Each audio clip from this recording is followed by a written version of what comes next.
কবরে আমার বড় ভয় হয় গো নবী ভয়।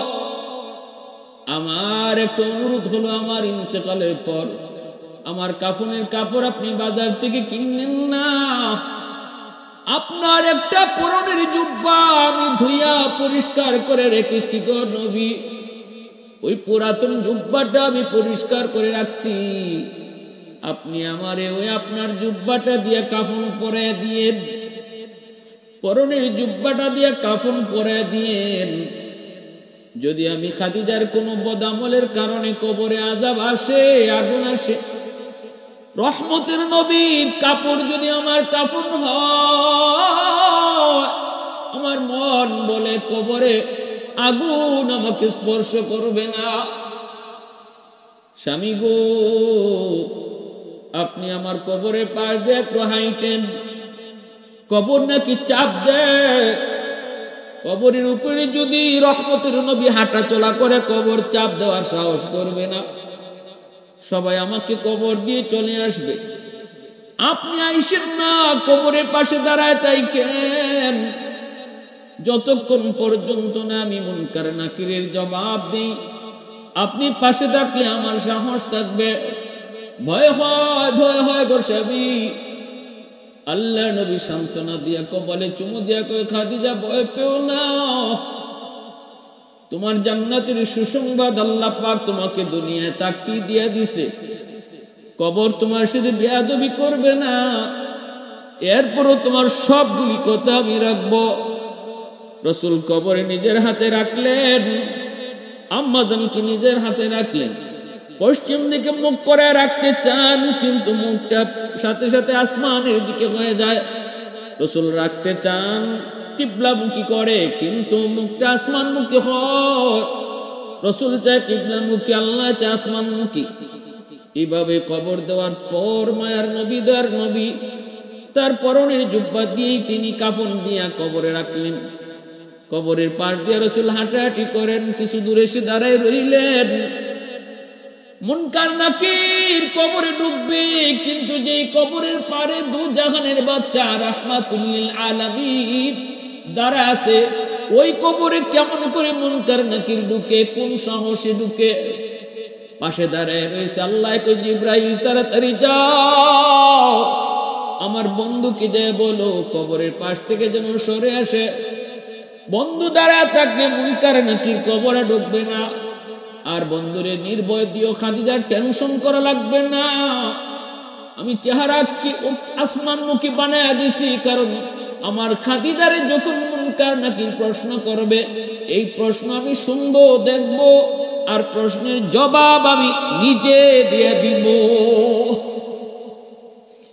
আলহামদুলিমান কদ্দারা খাইরাম ওয়া খাবালা والشكر لمن صور حسنا وجمالا فرد صمد عن صفة الخلق بريء رب أزلي خلق الخلق كمالا لا ضد ولا ند ولا حد لمولا لا ضد ولا ند ولا حد لمولا الآن كما كان ولم يلق زوالا الآن كما كان ولم يلق زوالا यार गुरु यार नबशद यार हरगिज यार नेस गोला गुरु खुशबू नबशद काबिले गुलजार नेस ए दिल तो दिल ने की है जिस दिल में तू नहीं, ए गुल तो गुल नहीं है जिस गुल में वो नहीं, ए गुल तो गुल नहीं है जिस गुल में वो नहीं। আম্মাজান খাদিজাতুল কুবরা রাদিয়াল্লাহু তাআলা আনহার ইন্তেকালের পর মায়ার নবী, দয়ার নবীর চাচাও একই বছর ইন্তেকাল করেন। নবীজির উপরে ওই বছরটাই হলো আমুল হুজুন, কঠিন থেকে কঠিন পেরেশানির বছর। এক ছায়া আবু তালিব তিনি ইন্তেকাল করলেন, আর আম্মা জান খাদিজাতুল কুবরা আরেক ছায়া নবীর তিনি ইন্তেকাল করলেন। মায়ার নবী, দয়ার নবী বড় পেরেশান। আল্লাহ নবী তায়েফ গেলেন বড় আশা নিয়া। তায়েফের মানুষগুলা তারা আমার আত্মীয়, হয়তো তারা আমাকে মায়া করবে, কিন্তু তায়েফবাসী আমার নবীর সাথে কি নিষ্ঠুর আচরণ করেছে, ইসলামের ইতিহাসে কলঙ্ক করোদ্ধার। রক্ত শরীর থেকে বেয়ে বেয়ে জুতা আটকে গেল। দয়ার নবী বেহুশ হয়ে গেলেন। নবীজির পালক পুত্র যায়েদ ইবনে হারেসা আল্লাহর নবীকে বুকে লইয়া পিঠটা দিয়ে কয়ে, তায়েফের উচ্ছৃঙ্খল যুবক, তোরা যত পারো আমার পিঠে মারো, রহমতের নবীর আর তোরা মাইরো না। আল্লাহ পাক কয়, জিবরাইল আমার বন্ধু রক্তের ফোঁটা মাটিতে পড়তে দিও না, মাটি বরদাস্ত করবে না। তাড়াতাড়ি কই আসো তুমি? কই সিদরাতুল মুনতাহায়। জমিনে যাও, আমার বন্ধু রক্তের ফোঁটা যেন জমিনে না পড়ে, পড়লে জমিনে ভূমিকম্প শুরু হবে।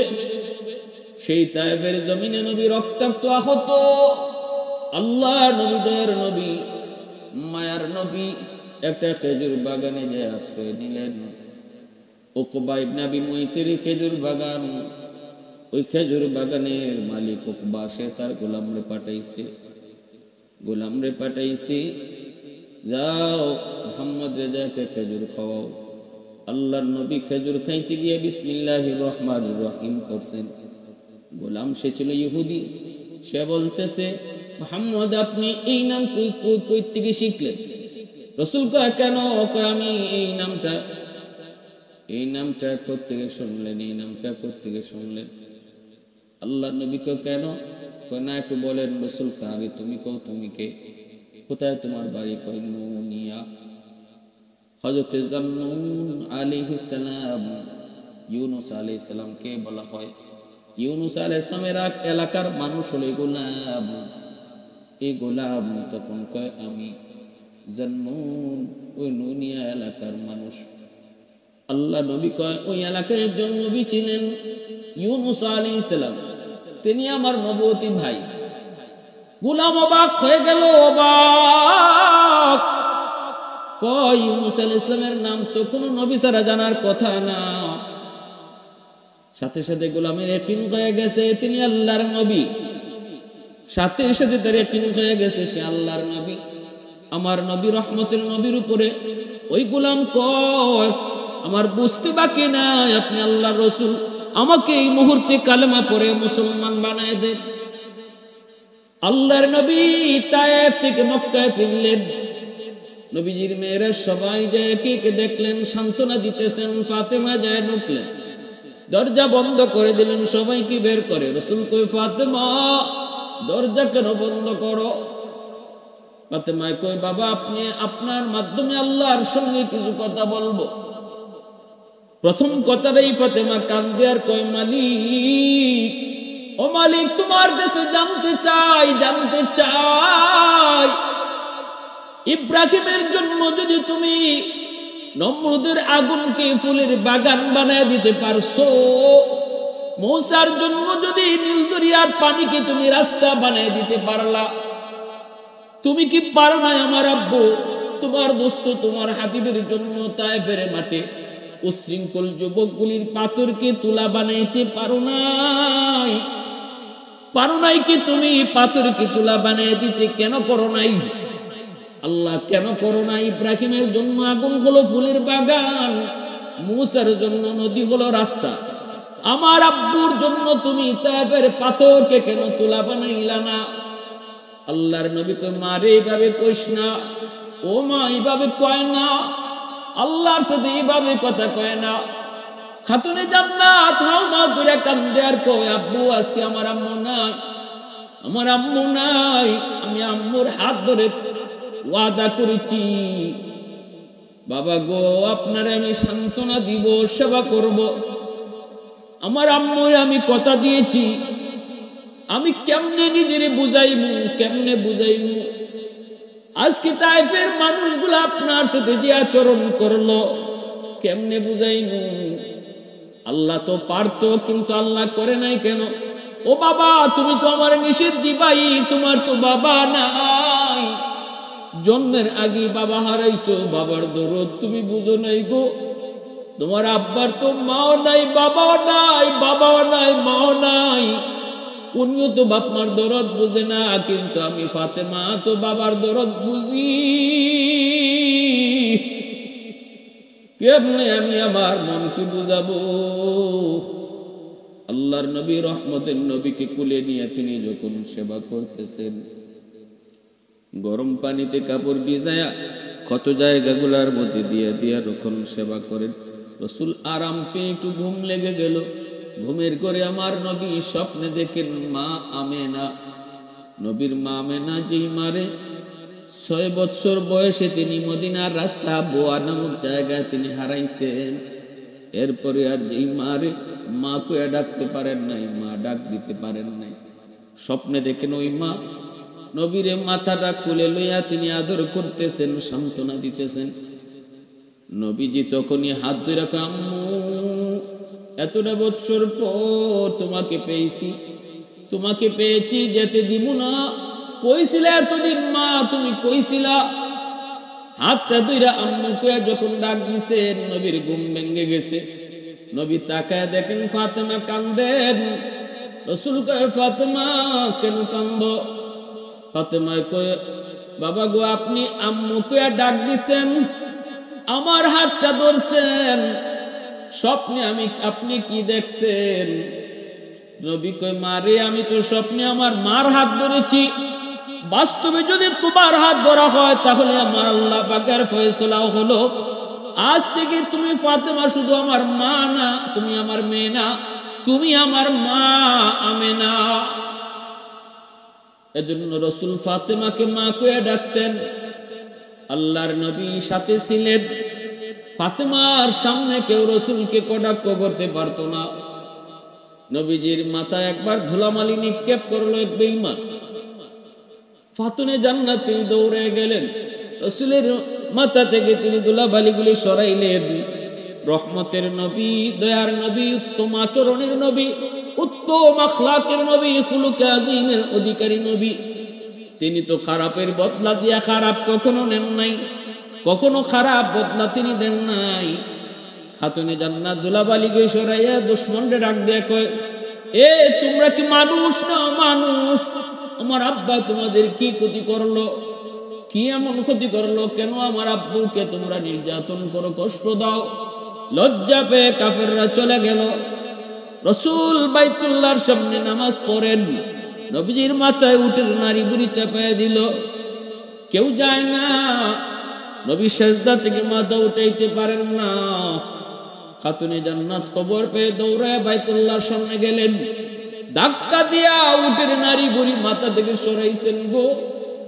এরপরে নবী শ্বাস ছাড়ছেন, সেজদা থেকে মাথা তুলছেন। দুশমনরা হাসাহাসি করে। খাতুনে জান্নাত প্রতিবাদ করলেন, কেন তোমরা আমার আব্বুর সাথে খারাপ আচরণ করো? এটা তো মানুষের কোনো আচরণ নাই, বিন্দু পরিমাণ কি মানবতা তোমাদের নাই? যেই মানুষটারে তোমরা আল আমিন, আল আমিন সত্যবাদী করে ডাক্তার, আজ সে কালেমার দাওয়াত দেওয়ার কারণে, আল্লাহর দাওয়াত দেওয়ার কারণে তার সাথে খারাপ আচরণ করো, এটা তো কোনো মানুষের আচরণ নয়, এটা তো কোনো মানুষের কাজ নয়। ওরা লজ্জায় মাথা নিচু দিয়ে চলে গেল। এইভাবে মায়ের নবী, দয়ার নবীরে তিনি সব সময় কাছে রাখতেন, সান্ত্বনা দিতেন। নবীজি আঘাত পেলে নবীরে তিনি সেবা করতেন। রসুল শুধু মেয়ে হিসাবে দেখতেন না, মার মতো জানতেন, যেন রসুল আমেনা হারাইয়া আমেনাকে রসুল আবার পাইছেন। ভাইরা বন্ধুরা, এইভাবেই খাতুনে জান্নাত ফাতেমা রাদিয়াল্লাহু তাআলা আনহা বাবার সাথে থেকে বড় হয়ে মদিনায় হিজরত তিনি রসুলের সাথে করলেন। মদিনায় হিজরত করার পর ফাতেমা তখন যুবতী হয়ে গেছেন। রসুল মদিনায় ঘোষণা দিলেন, ফাতেমার বিয়ে দিয়ে দিব। কত সাহাবায়ে কেরাম বিয়ের জন্য প্রস্তাব দেয়, কিন্তু নবী কোনো কথা বলেন না। উসমান কয়, আলী আমার মন বলে তুমি যদি বিয়ের প্রস্তাব দাও তাহলে নবী রাজি হবে। আলী কয়, উসমান এটা কেমনে কও? আমি তো নবীর ঘরে থাকি, নবীর ঘরে খাই, আমি কেমন করে ফাতেমার জন্য বিয়ের প্রস্তাব দেব? উসমান কয় আলী যা সাহস করে বিয়ের প্রস্তাব দে, আমার মন বলে তুমি যদি বিয়ের প্রস্তাব দাও তাহলে রাসূল রাজি হয়ে যাবে। ফাতেমার জন্য আলী যখন বিয়ের প্রস্তাব দিলেন, মায়ার নবী দয়ার নবীকে আলী দেরি করলি কেন? তোমার সাথে আমার ফাতেমার বিয়ের গটকালি করছেন আল্লাহ, আল্লাহ নিজে, তাহলে আমার ফাতেমার মোহর কি দিবা? কিছুই তো নাই। আলী কয় নবী গো আপনার ঘরে খায়, আপনার ঘরে তাকি, মোহর দিব কি? নবী কয় আছে কি? কয়েকটা ঘোড়ার একটা বর্ম। রাসূল কয়ে যাও বর্মটা বিক্রি করে যা পাও তা দিয়া মোহর হবে। এই বর্ম বিক্রি করতে নিলেন, উসমান গনি কিনলেন, 400 দিরহাম দিয়া দিলেন। এই 400 দিরহাম দিয়া মোহর ধার্য হলো। আর উসমান গনি সেই বর্মটা আলীর বিয়েতে আবার উপহার দিয়ে দিলেন। খাতুনে জান্নাত ফাতেমা রাদিয়াল্লাহু তাআলা আনহার সাথে আলীর বিবাহ হলো। আল্লাহর নবীর ঘরে থাকেন, নবীর ঘরে থাকেন, কিন্তু আলীর মন কয় ফাতেমাকে আলী তার নিজের ঘরে নিয়ে যাবেন। নিজের তো কোনো ঘর নেই, নিয়ে রাখবেন কোথায়? মন চায় ফাতেমারে নিজের ঘরে নিবেন, স্বামী শ্বশুরের ঘরে থাকতে রাজি না। আর এটাও শরীয়তের বিধান, এটাও দৃষ্টিকটু। বিয়ের পর শ্বশুর বাড়িতে থাকা এটাও একজন স্ত্রীর জন্য সম্মানজনক নয়। আলীর মন চাইল নিয়ে আসতেন, একটা ভাড়া বাসা করলেন, কিন্তু নবীর কাছে কেমনে কয় ফাতেমারে আমি নিজের বাড়িতে নিয়ে যাব? আম্মা জান আয়েশা সিদ্দিকা রাদিয়াল্লাহু তাআলা আনহাকে মনের কথা বললেন। আম্মা জান যায় নবীকে জানাইলেন আলী ফাতেমারে তার নিজের বাড়িতে উঠাইতে চায়। আল্লাহর নবী রহমতের নবী আলীকে ডাক দিয়ে বলেন, আলী তুমি কি চাও ফাতেমাকে আমি তোমার ঘরে দিয়ে দিব? আলী বলে, ইয়া রাসূলুল্লাহ আমার মন এটাই বলে। রাসূল কয় নাও নাও, আমি তোমার হাতে উঠায় দিলাম। আর আলীরে মনে রাখবি এটা আমার কলিজা, এটা আমার মেয়ে না। ফাতেমা তো বিদআতুম মিন্নি, ফাতেমা যদি কষ্ট পায় আমি আলী, আমি রাসূল কষ্ট পায়। এরপরে ফাতেমা রাদিয়াল্লাহু তাআলা আনহাকে আলী তার নিজের ঘরে উঠে আনলেন। তাদের ঘরটা কিছুই ছিল না, ভাঙ্গা ঘর, অভাবের সংসার, এক বেলা খাইলে আরেক বেলা খাওয়ান নাই, কিন্তু ভালোবাসা ছিল ঘর ভরপুর, পুরো ঘরটা ছিল ভালোবাসায় ভরা। এই জন্য খাতুনে জান্নাত বলতেন, আমি আমার স্বামী আলীর উপরে দিল থেকে খুশি, আমার স্বামী আমার উপরে খুশি, আমি বুক ভরা ভালোবাসা পাই। একজন স্ত্রীর জন্য স্বামীর ঘরে সবচেয়ে বড় পাওয়া হলো স্বামীর ভালোবাসা।